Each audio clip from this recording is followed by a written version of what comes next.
So guys, bumili nga pala tayo nito ilaw na to galing sa Shopee. So tuturo ko na lang sa inyo kung paano pagkabit-kabit niya, no. So maganda yan, oh.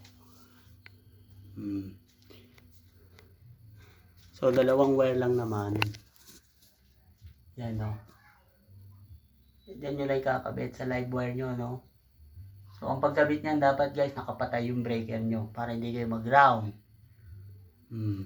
So mamaya pakikita ko sa inyo.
So guys, so gumawa lang tayo ng isang wiring para sa ibang ilaw to. Abang lang yan.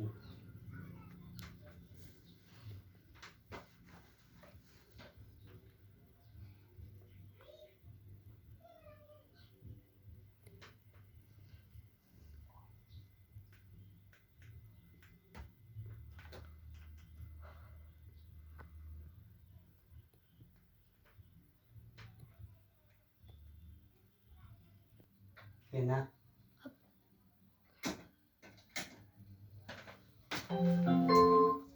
Bluetooth mode.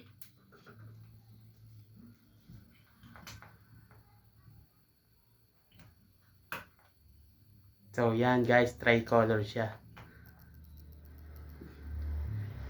Wow, ang ganda. So guys, thank you.